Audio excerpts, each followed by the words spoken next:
Lahat naman ng mga tao gusto masaya ang pamilya nila. Everybody wants and dreams of a happy family. Pag-aralan natin ang katuruan na pwede nating magamit upang pasayahin o lalo pang pasayahin ang ating mga pamilya, the Proverbs 31 family. Panginoon, salamat po sa iyong kabutihan sa amin at meron kami mga katuruan na pwedeng siyasatin, unawain, at i-apply sa buhay namin. Right now, Father, may you cleanse us, restore us, and then bless us with your wisdom. Be our speaker. We ask you to teach us how to improve our family lives. In the name of Jesus, your Son, we pray with thanksgiving. Si King Lemuel ay merong napakatalinong nanay at ang katuruan ng nanay niya forever immortalized sa chapter 31 of Proverbs. Proverbs 31, 1 to 31. Let's appreciate the wisdom of this elderly lady. These are the sayings that King Lemuel of Massa was taught by his mother. Don't waste your life chasing after women. This has ruined many kings. Kings and leaders should not get drunk or even want to drink. Drinking makes you forget your responsibilities and you mistreat the poor. Beer and wine are only for the dying or for those who have lost all hope. Let them get drunk and forget how poor and miserable they feel. But you must defend those who are helpless and have no hope. Be fair and give justice to the poor and homeless. Bilin ng isang nanay ng king who herself was queen. Nakita niya kung paano mamahala dapat sa pamamagitan ng pagtingin niya sa pamamahala ng kanyang haring asawa. At ngayon ang matalinong inang ito ay nagtuturo sa kanyang anak na magiging hari. Verse 10 and so on, a truly good wife is the most precious treasure a man can find. That means more valuable than an entire kingdom. Her husband depends on her, and she never lets him down. She is good to him every day of her life. Binibigyan ng reyna ng pointers ang kanyang magiging hari na anak kung paano mamimili ng mapapangasawa o kung paano susuriin ang mga babaeng kinoconsider maging asawa. And with her own hand, she gladly makes clothes. She is like a sailing ship that brings food from across the sea. She gets up before daylight to prepare food for her family and for her servants. She knows how to buy land and how to plant a vineyard. And she always works hard. She knows when to buy or sell, and she stays busy until late at night. She spins her own cloth, and she helps the poor and the needy. Her family has warm clothing, and so she doesn't worry when it snows. She does her own sewing, and everything she wears is beautiful. Her husband is a well-known and respected leader in the city. She makes clothes to sell to the shop owners. She is strong and graceful, as well as cheerful about the future. Her words are sensible, and her advice is thoughtful. She takes good care of her family and is never lazy. Her children praise her, and with great pride, her husband says, "There are many good women, but you are the best." Charm can be deceiving, and beauty fades away. But a woman who honors the Lord deserves to be praised. Show her respect. Praise her in public for what she has done.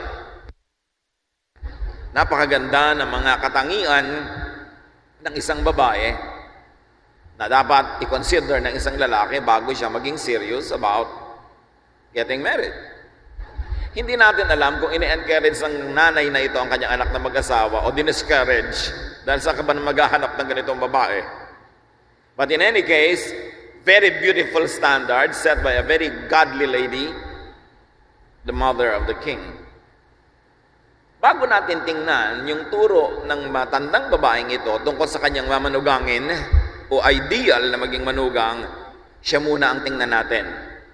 At kung tayo nasa generation na ng mga anak nitong hari, tawagin natin siyang lola. Tingnan natin si lola na nagbigay ng payo. The Proverbs 31 mother is a teacher.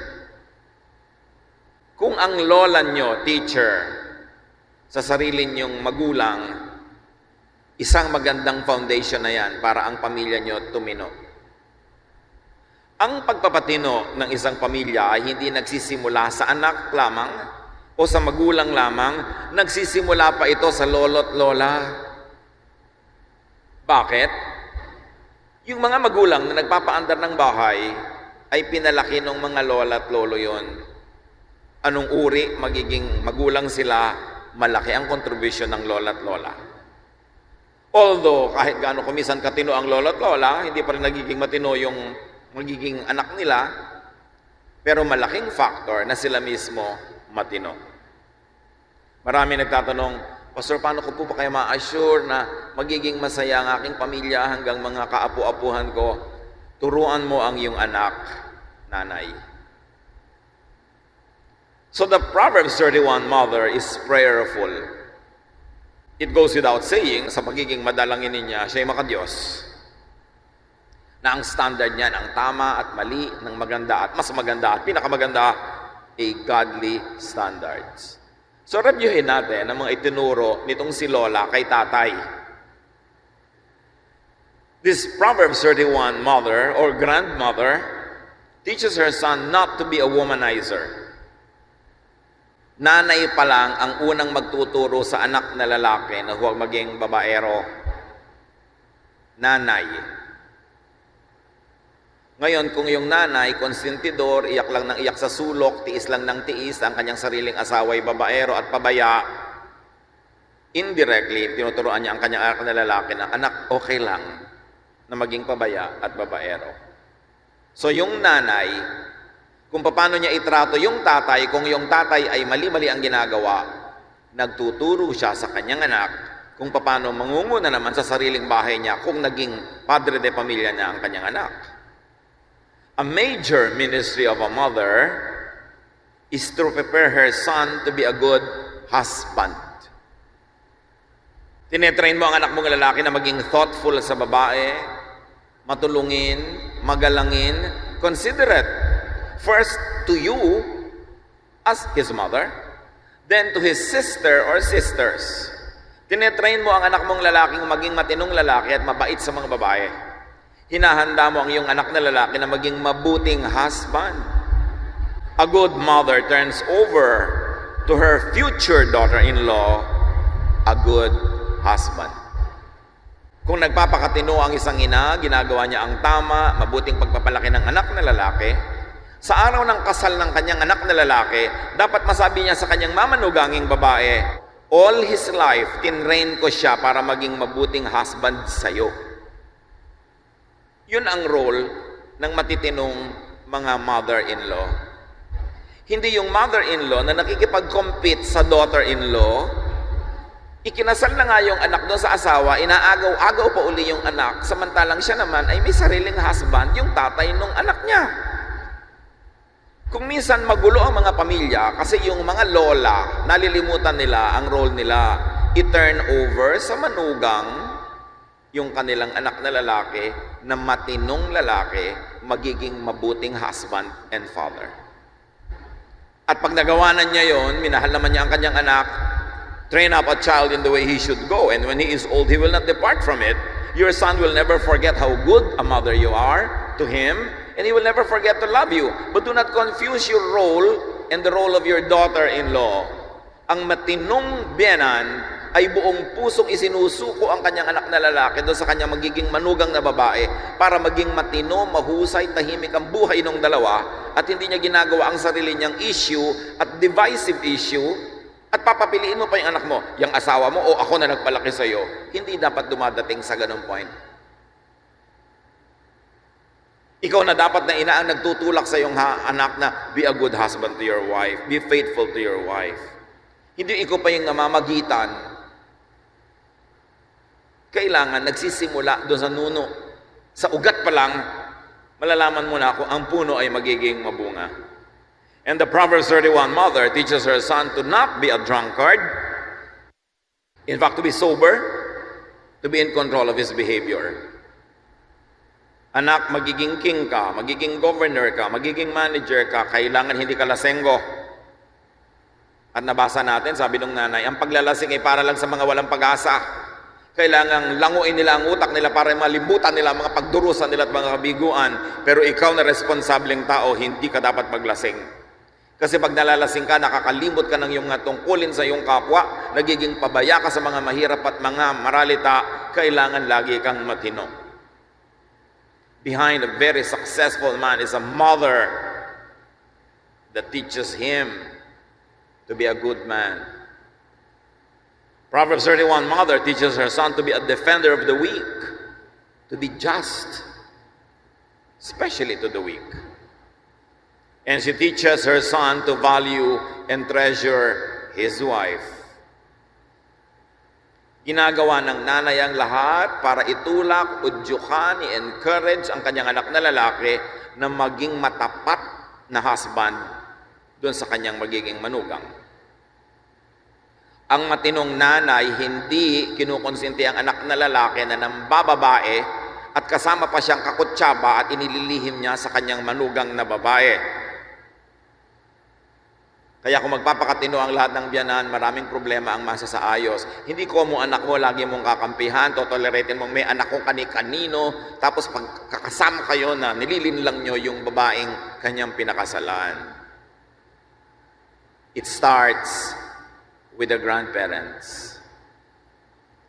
You teach your son to treasure her wife, not the reverse. The Proverbs 31 mother teaches her son how to assess the worth of a wife to be. Sinasabi niya, anak, ito yung ideal. Siyempre, yung binigay niya dito, ideal. Hindi naman lahat ng babae pwedeng pumasa sa standard na to. Pagka malapit-lapit na, 85, 80, pwede na yun. Mas mataas ang score, mas maganda. Pero sino ba naman ang 100% makakapasa sa standard itong biyanan na to? Medyo mahirap din siya maging biyanan, ha? Kasi ang taas na standard.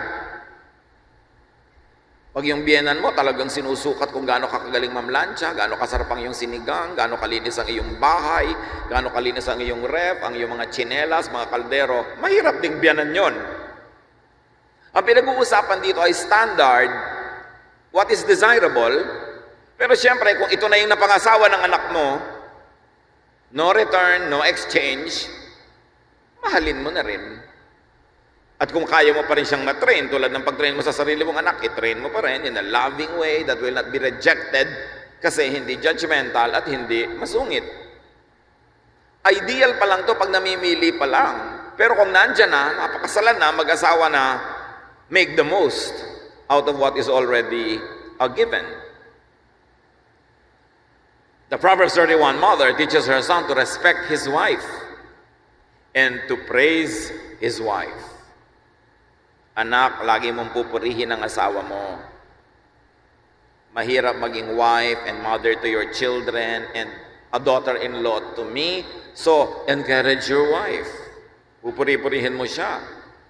Mga kapatid, one secret of a happy family is a wise and godly mother-in-law or grandmother. Pag nanunuri ka ng problema ng isang pamilya, hindi ka titigil lang sa panunuri sa mga mag-asawa at sa mga anak. Kasama sa panunuri yung mga ninuno, yung mga tiya, mga tiyo, mga kapatid, mga kasali sa script. Kasi kabubulong niyan, ka-influence, meron silang contribution sa pagkabuo o pagkasira ng isang pamilya. At tandaan natin dito, gusto nyo man o hindi gusto ang napangasawa ng inyong kamag-anak, pag-asawa na, tanggapin nyo na ang buong buo, gawin nyo na ang magagawa nyo para tulungan sila, ma-improve ang buhay nila, at huwag kayong gagawa ng anumang bagay na makakasira sa kanilang pagsasama. lalo sa kanilang pamilya. A foundation or the foundation of a happy family is better prepared by the grandparents. Kaya pag kayo may mga anak, mga bata pa lang sila, mga batang magulang pa rin kayo, kasama sa mentality at consciousness nyo, paano ko hahanda ang aking mga anak na maging mabuting asawa sa mga magiging asawa nila? Para ang aking mga apo ay lalaki sa isang bahay na matibay, masaya, payapa. Lahat may pananagutan. So yun yung biyanan. Ngayon naman tingnan natin yung mapapangasawa, the ideal wife, or the ideal qualities of a wife na siguradong mapupuri ng biyanan. The wife in Proverbs 31, according to King Lemuel's mother, is a husband's treasure, asset, not liability. Can you imagine if your mother-in-law calls you a treasure? It means a lot. The wife in Proverbs 31 is good to her husband first. Inuuna niya ang kanyang asawang lalaki sa kanyang mga desisyon. Ano man ang kanyang gagawin, ano man kanyang pupuntahan, kanino man siya makikitungo, ang inuuna ng matinong asawang babae ay, ano ang magiging reflection nito sa aking husband? Magkakasino ako, ano ang reflection nito sa aking husband? Makikibarkada ako sa mga babaeng laman ng lahat ng disco, ano ang reflection nito sa aking husband? Mamimili ako ng mga alahas na hindi ko na-afford.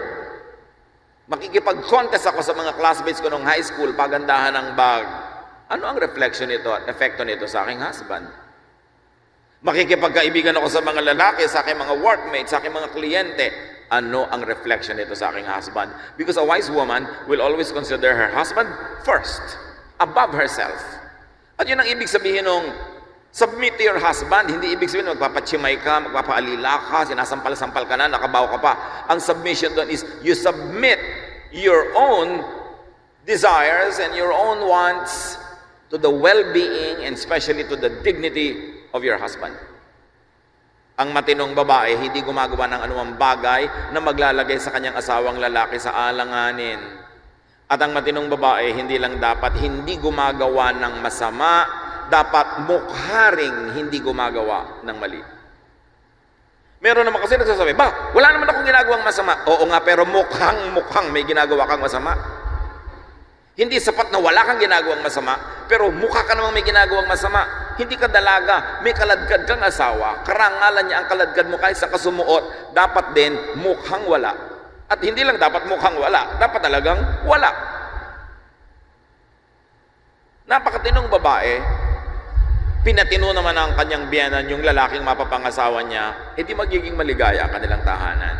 Everybody is part of the chain, and the weakest link in the chain will determine the strength or the weakness of that chain. The wife in Proverbs 31 is productive. Na hindi naman kailangang idiin sa mga Pilipina dahil majority ng mga Pilipina talaga productive. Laging may hanap buhay, laging may sideline, laging may kinikita. Yun ang higit na nakararami. Parang ang iniisip ko nung idinodrawing yata nitong matandang ito ang mga ideal woman, Pilipina yata ang iniisip eh. Kasi mga qualities ng Pilipina to. The wife in Proverbs 31 is charitable according to the lady mother. And she provides comfort and beauty to her home and family. Ang tahanan ng matinong ginang ay masarap uwian, masarap puntahan, masarap pagpahingahan, at mahirap iwanan. Kasi masarap na nandun ka.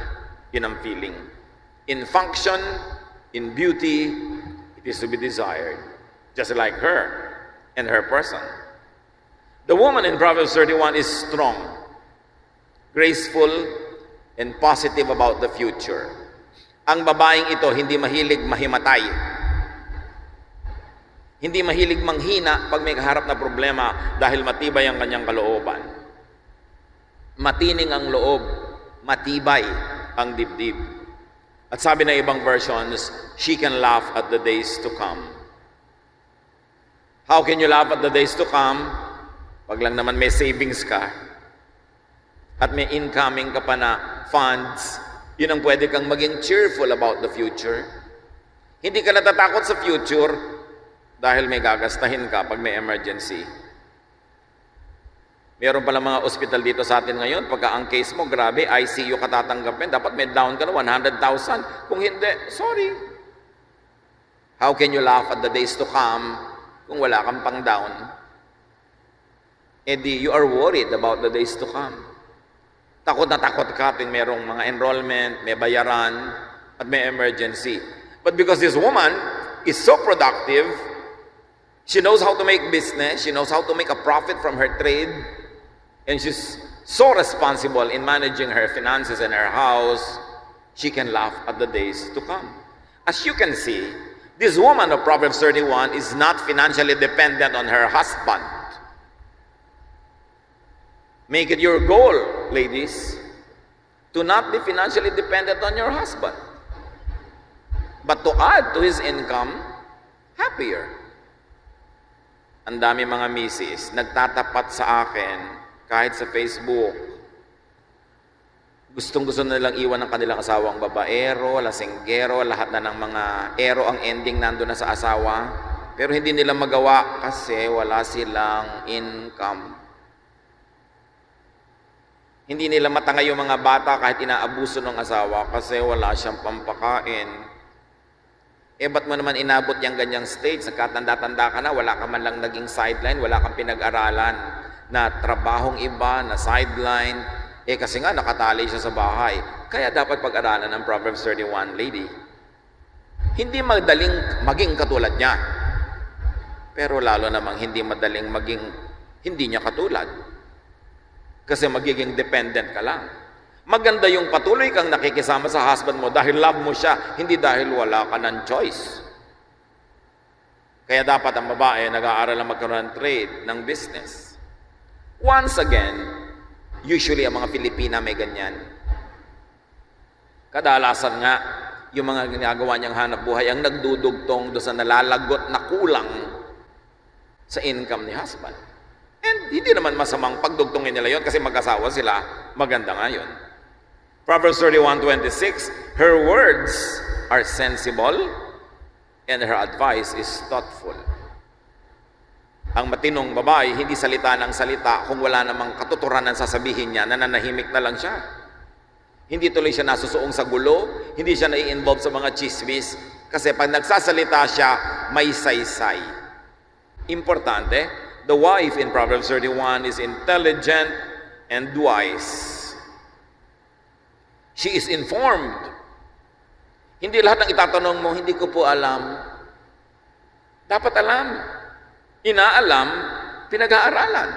Lalo na ngayon, dahil sa internet, kahit ka full-time housewife sa bahay, may oras ka lang, isisingit mo, pwede kang mag-aral-aral, sa online, marami kang malalaman. Pero kailangan dinadagdagan ng alam. Hindi laging, I don't know. Minsan sa mga mall, magtatanong ka sa bawat gwardiya, nasan yung ano? Hindi ko po alam, sir. Hindi mo man lang inalam, 20 years ka na dito. Hindi mo man lang inilalagay yung sarili mo para umasenso ka. Makasagot ka man lang ng tama, may natuwa sa'yo, bigla kang ni-recruit sa ibang trabaho, mas nag-improve. Pero kung wala kang alam niyo, ibang laging hindi ko po alam kasi ayaw nilang ma-involve, ayaw nilang mapagod, ayaw nilang masangkot. Pero yun din ang hindi ba papasama sa asenso. So this woman is intelligent, she is wise. Proverbs 31:27, she takes care of her family and is never lazy. May mga ginang naman, pagbangon mula sa kamang malaki, lilipat lang pala doon sa sopa sa labas, higa uli. Maghapon ganon. Pagod na pagod ka papanood ng TV. Kate-text, naubos ang pera kate-text. Dumaan na maghapon, walang kinita, maraming ginastos. The woman of Proverbs 31 is industrious. At hindi natin ito pinag-aaralan para usigin o i-judge ang mga kababaihan na kulang sa ganito, but to encourage everyone to be like her because she is the type of lady who can laugh at the days to come. She can remain cheerful and even her mother-in-law praises her. Ang pinakamalaking award kahangahangang award, mga ginang, yung mapuri ka ng biyanan mo. Kasi bihira yon. So gawin mo, ganyan pala ang biyanan ko, pintasera. Lagi na lang may comment, laging may kulang. Makikita mo, dear mother-in-law, bibigyan mo ko ng award after some time. Gawin yung goal yun. Kasi hindi naman masama yung mga ipinipintas ng biyanan eh. Kadalasan, pag pinakinggan mo yun, lalo ka magiging mabuting babae. Lalo kang magiging masaya dahil yung mga standards na yun, nami-meet natin. But of course, you always caution the mothers-in-law, be loving naman to your daughters-in-law. Kasi yung alam nila, syempre, hindi pa katulad ng alam nyo dahil may edad na kayo. So give them time and be gentle in teaching them so that they will accept your teaching and not reject it. Now, let's take a look at the husband in Proverbs 31. Marami nang ibinigay, pero yung qualifications kanina, panghari, hindi pang lahat naman ng lalaki, ganun kataas yung requirement. Pero pag may pananagutan ka, at kahit nga supervisor ka na lang ng 3 tao, may pananagutan ka na rin, you have something to learn from the teachings of this lady. But the husband in Proverbs 31 is renowned and respected. He is respectable. Dapat goal ng bawat husband is not to earn a lot, not only to bring the family up the economic ladder, but to be respectable. Napakalaking pamana nyo sa anak, a good name. Pag napakaganda na yung pangalan, kayo kagalang-galang, kapanipaniwala, yung mga anak nyo maraming inaaning bunga. Malaman lang ng mga tao na anak nyo siya, meron na agad na favorable attention na binibigay. Binibigyan na agad ng pabor, pinagbubuksan ng pinto, binibigyan ng paglingap. Yun ang magandang pamana ng ama sa mga anak, a good name. Dahil tayo naging matapat, mabuting tao, maraming tinulungan, hindi tayo nandaya, wala tayong mga atraso, yung mga anak natin ang aanin nun. Pero pag ang iniwan mong pangalan ay marumi, maraming atraso, maraming galit, iiwan mo yun sa iyong mga anak. Mahirap at di magandang pamana. Sabi ng Proverbs 31, a good husband praises his good wife. Dito nagkukulang ang maraming husbands sa pagpuri sa asawa. Sa pagpuri sa mga ginagawa ng asawa. Kasi para bang understood, of course, wife kita, so magluluto ka dyan, maghakain ka. Wala man lang puri sa niluto, wala man lang puri sa paghahanda. But, ladies, bloom in praise. Na pagka ikaw ay generous with praise, at hindi ka naman mangangayayat at maghihirap, lalo't kung sariling asawa man ang pinupuri mo, di lalo siyang sasaya. At kung siya ay masaya, can you imagine the ministry na pinasaya mo siya? At pag masaya siya, papasayahin ka rin niya. Palungkutin mo yung asawa mo at palulungkutin ka rin niya. So pag malungkot ang isang tahanan, huwag magturo-turoan ng pananagutan. Lahat may pananagutan. Tapos nasa dilim yung lola, nag-iisip-isip, Saan ako nagkamali? Bakit ganito yung anak ko? Ba't ganito niya itrato ang asawa niya at ang kanyang mga anak? Mga apo ko tuloy kawawa. Paano ko ba pinalaki itong anak ko na to? Kaya dapat ang mga nanay, don't spoil your sons. Napakarami sa ating bansa, spoiled sons, they only become spoiled husbands later. So yung wife, ang panganay niyang anak, yung husband. Mami, nasa na yung medyas ko? Akala mo yung nanay ang kausap, asawa yun. Mami, nasa na yung sapatos ko? Mami, nasa yung mami, pengin pera. Pagka ganon, paano pinalaki ng ina ito? Ba't nagkaganyan? Importante. Tatandaan nyo mga ladies, ang ipapamana nyo sa inyong manugang, isang matinong asawa. How about the children in Proverbs 31? Ang sabi doon, they rise and praise their mother.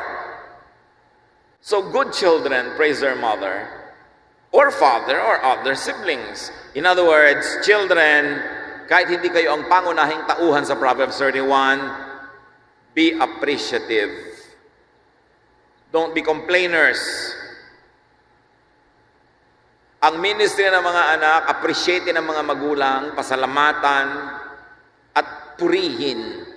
Hindi puro reklamo. Hindi pa naman nag-e-entrega, namimili pa ng ulam. Wala pang income, ang laki-laki na ng gastos. Ayaw pa ng simpleng cellphone, gusto pa yung may fountain. Wala ka pang income, may fountain pa ang cellphone mo. Gusto malalaking mga gastusin, kailangan appreciative kayo sa effort na inyong mga parents. Alam niyo yung mga parents, para makapaglagay ng pagkain sa mesa, makabayad ng mga bills, minsan heroic effort yan, hindi laging madali. And you will always do well by praising them for providing for you, even though what they provide is not what you have in mind. Kailangan laging nagpupurihan ang miyembro ng pamilya. May mga anak na ang polite sa mga tito-tita sa labas, sa mga magulang na mga kaibigan nila, pero hindi polite sa sariling magulang. Hindi polite sa sariling kapatid. Pag namatay ka, yung kapatid mo na yan na magbuburol at maglilibing sa'yo, hindi yung mga kabarkada mo. Kaya dapat mga kabataan, mabait kayo sa inyong mga kapatid. Hindi yung pinakapangit na asal, pinakamagaspang na behavior, inilalabas nyo sa sarili nyong magulang at anak o kaya ay kapatid. Tapos ang pino-pino, ang nice-nice mo sa mga tagalabas. Dapat unahin sa loob. Kayo ang magtutulungan. Pag nagkasakit ka, dadalawin ka ng mga kabarkada mo once or twice. Mapalad ka na kung naka-twice. Pero kung nasa ospital ka ng 6 na buwan, pamilya mo lang ang makakasama mo, walang iba. Dadalaw lang sila minsan, pangalawang beses. May mga thoughtful na kaibigan, kamag-anak, mag-aabot ng konting sobre, konting ambag sa gastos mo. Pero ang lahat-lahat ng natirang gastos, pamilya mo ang bubuno. Maging nice ka sa iyong pamilya. At the end of the day, you will have only each other. Kaya huwag kang magtanim ng negative, magtanim ka ng positive feelings sa mga pamilya mo. Huwag kang magreklamo kung pamilya imperfect. Do what you can to contribute to improve the family. The children, in Proverbs 31, allow and help their mother to be all she is and all she could be. A child allows and helps his or her mother to be all she could be. Let me tell you a secret of this lady. Bakit siya pwedeng magnegosyo? Bumili ng bukid, magpatanim, magburda, manahi, magtinda, maganda ang bahay, maayos ang lahat, kasi ang mga anak niya hindi pasaway. Hindi siya makakapagnegosyo kung lagi siyang nasa presinto dahil tinutubos niya yung anak niya. Hindi siya makakapaghanap buhay kung hinahanap niya ang anak niya sa lahat ng ospital dahil lagang nag-overload sa drugs. Hindi siya makakakonsentrate sa kanyang karir kung yung mga anak niya ay nagpapa-abort here and there, napapaaway doon, nakikipagbasagulero dito, nakakabuntis-buntis doon. Hindi makakakonsentrate yung magulang na maging excellent professionals also. So you see, yung mga anak, though silent, may contribution dito. You allow and set your parents free to be the good persons and individuals and professionals that they could be because you stand out of the way. You do not demand too much attention from them because you take care of yourself. Hindi mo sila ipinapasubo na ilabas ka sa lahat ng gulong sinusuotan mo araw-araw. Therefore, they can concentrate on what they can do best. And because they can do best, you are also amply provided and you could also become the best person that you can be. So nagsimula sa lola, tapos sa tatay, tapos sa nanay, tapos sa mga kapatid, mga anak, magkakapatid, lahat yan may contribution para magkaroon ng happy family. Needless to say, this family is founded on the Word of God. Kitang-kita sa behavior nila, bagamat hindi ipinakita ang kanilang religious activity, pero kitang-kita sa buhay nila yung talab, yung bunga ng salita ng Diyos. Maka-Diyos sila. At ang pagiging maka-Diyos nila, hindi nila dinadaan sa mga memorized verses lamang, Hindi nila dinadaan sa attendance lang sa religious activity or ritual. Kitang-kita sa buhay nila, sa pagtatrabaho nila, sa pakikitungo nila sa isa't isa at sa mga tagalabas ng pamilya na mayroong Diyos sa kanilang puso. At ang katuroan ng Diyos na yon ang nangingibabaw, nangunguna sa lahat ng pamantayan nila sa pang-araw-araw na buhay. You want to have and keep a happy family? Learn from the Proverbs 31 family. Sino kayo dito ngayon? Lolo or lola? Young parents? This is the time to begin training your kids to become good husbands or wives. Para maalala kayo ng mga magiging apo nyo at sabihin nilang, ang tino ng mga magulang ko, kasi ang tino ng lola ko. Hindi yung matatanda ang nagiging dahilan para mag-away yung mga asawa, magkaroon ng conflict, magkaroon ng hidwaan. Because this first generation people are wise. Daughter-in-law, son-in-law, pareho rin yun. Father-in-law, mother-in-law, pareho yun. Lahat may pananagutan. Everyone should do his part. Kumusta ang mga pamilya natin? Anong kalagayan? Tahimik ba o magulo? Nagmamahalan ba o nagbabangayan? Ano man ang kalagayan ngayon, useless na magsisihan. Ang dapat gawin, improve the family. And the improvement begins with you, who hears the lesson from Proverbs 31.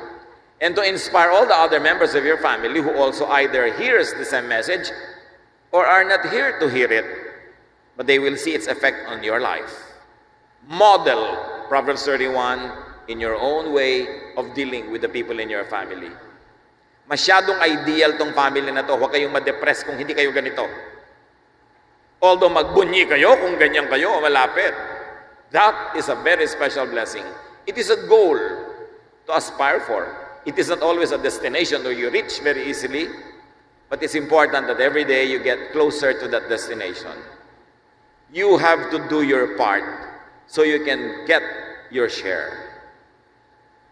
Internalize the teachings of God about industry, about honesty, love, faithfulness, loyalty to your family, and be productive, be happy, be part of the solution rather than be the problem. Although paminsan-minsan, because we are imperfect, we become the problem.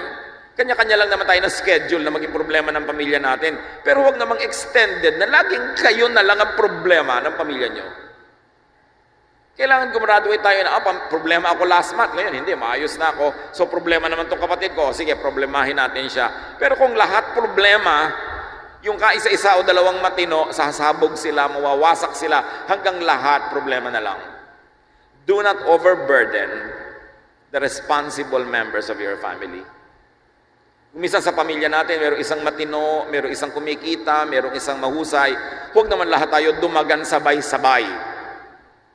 Huwag lahat tayo maging pahirap sa kanya sabay-sabay dahil baka siya bumigay, mamatay ang kanyang katawan, o bumigay ang utak niya at hanapin niya si Crispin at Basilio sa mall. O kaya magsawa na lang siya, lagutin ang relasyon sa atin at kalimutan na lang tayo para makatahimik sila sa buhay. Do not kill your host. Even parasites don't kill their hosts if they are good parasites. Huwag nating sobrang pagsamantalahan ng mababait na membro nating pamilya. Huwag tayong makikita nila ang ating pagmumukha ay meron tayong kailangan, meron tayong problema, para naman huwag silang magsawa. Napakahalaga na nag-contribute tayo. Hindi ko walang matino siya na lang lagi ang taya. Let us give happiness to each other. Because when you give happiness to each other, you inspire and strengthen them to give happiness to you and to everyone else. Gusto ng Diyos masaya ang mga pamilya. Gusto natin masaya rin ang mga pamilya natin. What is your responsibility to make that happen? Dear God, teach us. Turuan mo kaming manuri ng aming mga sarili, hindi manisi ng iba. Teach us to identify the strengths you have given us, to improve on these strengths so we can contribute to the improvement of our families. Ipakita mo sa amin, Panginoon, ang pananagutan ng mga matitino, mahuhusay na tao. At turuan mo kaming laging magpakatao. At nang sa ganoon, ang presensya namin ay blessing, hindi curse. Happiness, hindi sadness. Relaxant, hindi stressor. Ngayon nga, Panginoon, pakisuri niyo ang bawat isa sa amin. Dalawin niyo ang bawat tahanan represented here today. Use your children to be channels of blessings. And I pray, O Lord, that you will touch the families. Set the families free from needless stress, needless problems, and from needless troubles. Teach us to be wise. Teach us to learn from Proverbs 31. Sumadali tayo magbulay-bulay, mga kapatid. And for a change, stop blaming others. Look into what we contribute into our lives, into our families, and ask God to turn you into a greater blessing. And if you're already a blessing, a better blessing to your family. Be with the Lord. Hear His voice.